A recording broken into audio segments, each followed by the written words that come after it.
Hello, Gene Schwimmer here. Welcome to today's vlog. A couple of smaller items before we get to the main subject. The first one is a coronavirus update. I just want to give you a couple of numbers here. I can't say it's incredibly optimistic news, but it is optimistic to at least some extent. It could be what Winston Churchill said, maybe not the beginning of the end, but the end of the beginning. I've been looking at the statistics. I just checked at 3 o'clock on Monday, the day before you're seeing this. I recorded these the day before.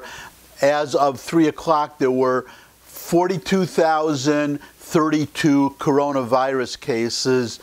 Out of that, 508 deaths.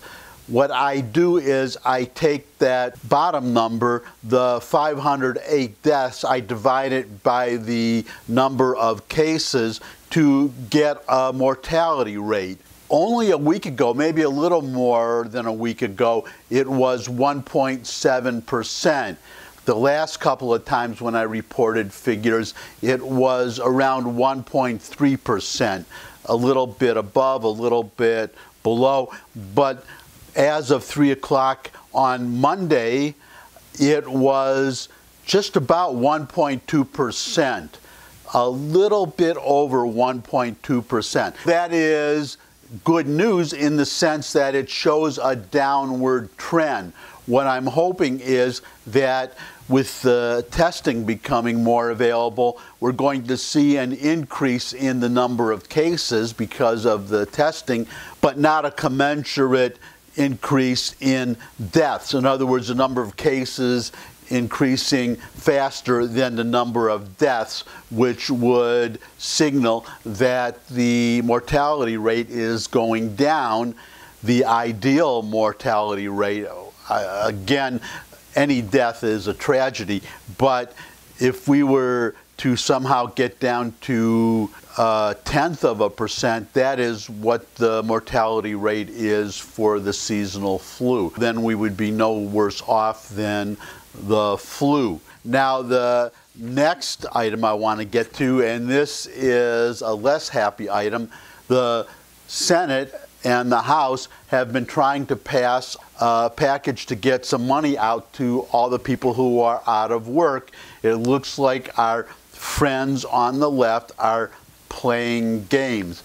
I saw on video earlier today Mitch McConnell on the floor of the Senate hopping mad, and then following McConnell, Chuck Schumer giving really just Democratic talking points about wanting to help workers, that the package is weighted too much towards corporations, but not addressing at all, from what I could see, the specific objections that McConnell had, and that is getting out into the news. Even the mainstream media cannot hide this. I think it's going to hurt the Democrats. They had almost reached a deal on the Senate side.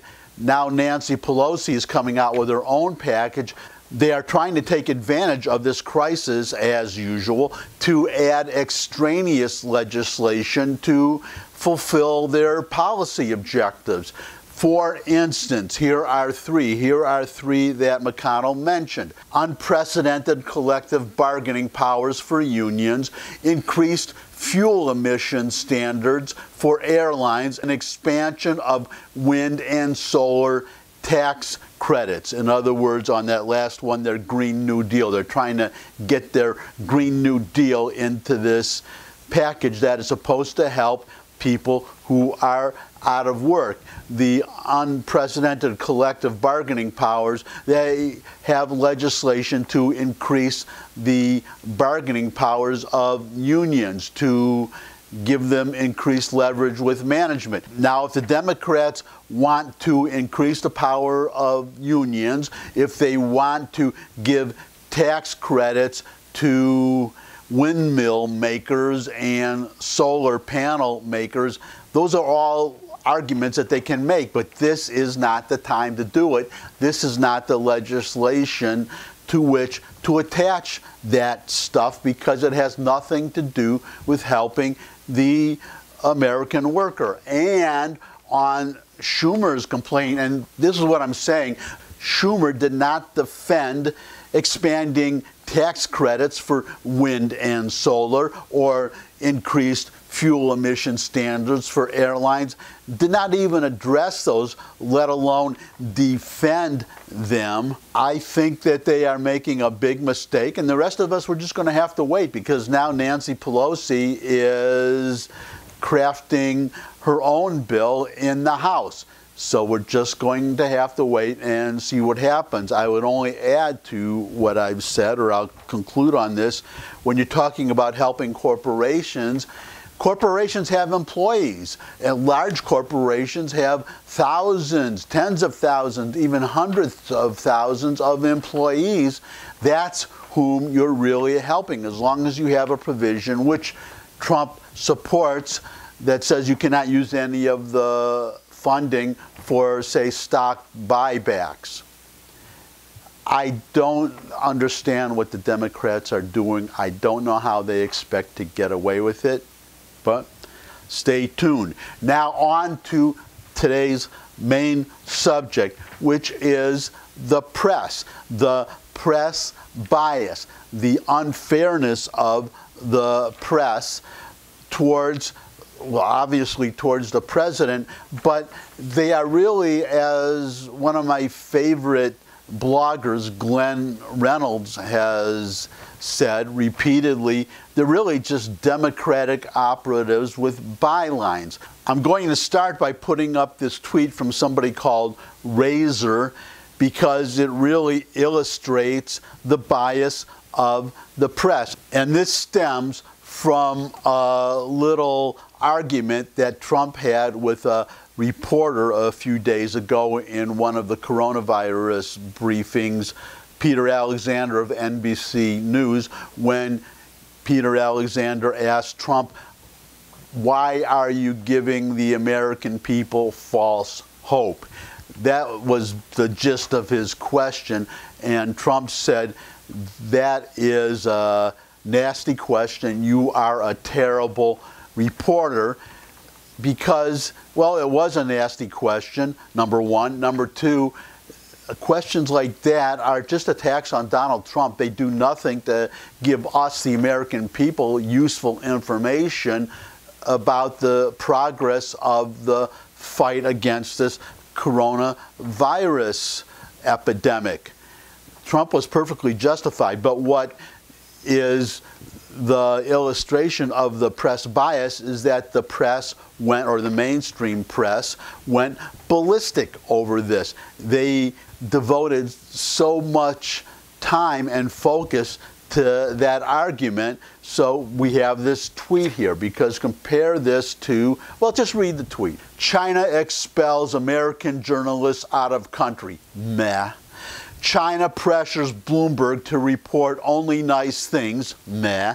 China gets NBA players to oppose Hong Kong protests. Meh.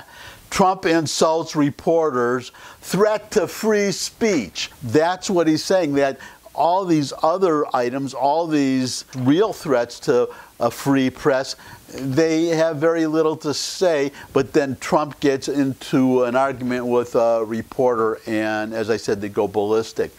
Second example of bias, this is something that has happened more than once with the New York Times. It's happened with other media outlets too, but it has happened especially with the New York Times, where the New York Times reports a story. The headline accurately describes what the article is about, the news event, what happened. Their left-wing readership objects, and the Times changes the headline to make these left-wing readers happy. Here is the example. Now, let me give you the earlier example. That was one where there was some kind of a mass shooting. I don't remember exactly which one it was. Trump made a statement, and he said we should unify, condemn the killing, called for unity. The headline was basically Trump condemns mass killing, calls for unity, the readership of the Times objected. So they changed the headline to Trump condemns killing, fails to condemn racism. In other words, to make it look bad about Trump. So this latest one is exactly what I was just talking about at the beginning, or near the beginning, of the Democrats blocking this stimulus bill to get their wish list attached to the stimulus. Here's the original headline from Sunday. Democrats block action on 1.8 trillion stimulus. In other words, a straight matter-of-fact description of what was happening. Democrats block action on $1.8 trillion stimulus. The readership obviously complained because it was too unfavorable to Democrats. So later that same day, that same Sunday, they took down that headline, put up this one. Democrats block action on stimulus plan seeking worker protections. In other words, to put what the Democrats are doing into a better light. As I just showed you, this is not the first time this has happened. But there is an even worse offense by the mainstream press, and this is the main one that I want to get to, and that is a failure to check with sources.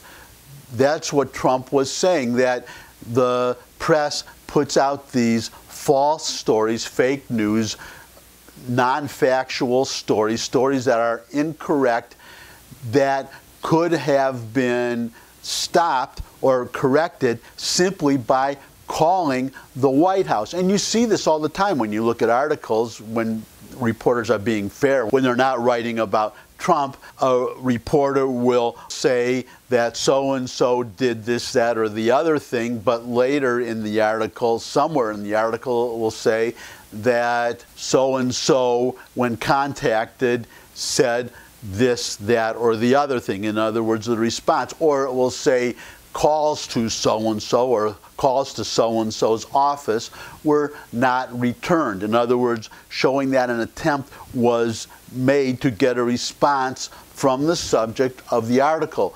Trump said that he never gets these calls. The stories just come out. Nobody calls the White House to get a response to put into the article, or to simply say, if the White House doesn't respond, to say that they at least tried to contact the White House, but they did not respond. Mike Pompeo said the same thing, that he is constantly calling the press who report erroneous stories but never call him or the Secretary of State's office to get a confirmation or a denial of the report. And he is always having to, or often having to, call the reporter, call the media outlet after the fact to correct the record. This happens again and again. We just saw it, well, I just saw earlier today somebody talking about Kelly Loeffler, this big hoo-ha about selling stock after, or getting some kind of a private briefing about the coronavirus and then selling stock. I saw someone, it was Charlie Gasparino, I believe, of the Fox Business Channel, saying this same thing, using the same phrase, Kelly Loeffler sold stock, and was it right, was it wrong? She has corrected the record numerous times, latest time today, right before Charlie, well, maybe an hour before Charlie Gasparino said what he said. And she said, the money is in a blind trust. I don't have any role in what stocks get bought or sold. The blind trust, the people running the blind trust, are the ones who sold the stock. She has said that over and over, and we still, number one, get this erroneous report. But my question is, why did the first reporter who reported this not contact Kelly Loeffler or her office before writing the story, before putting out the story, in order to include her response in the story. They failed to do that. This happens again and again, and even after she corrects the record, they still don't correct future stories. It is just wrong. I am a person who actually took Journalism 101 way back low these many years ago in college. I took Journalism 101. That literally was the name of the course. And that's just elementary reporting, that if you report something about somebody, you try to get that person's response. You at least try to contact them, and if they do respond, you put the response in the story. So there you have it. I guess you could call this a rant, my rant against the bias of the press, the unfairness of the press. I'll just leave it there for today. Thanks for stopping by as usual. Thumbs up if you like this video. Share the video with anybody you think would also like the video. You can put any comments you might have in the comment section below the video, as well as any suggestions for future topics.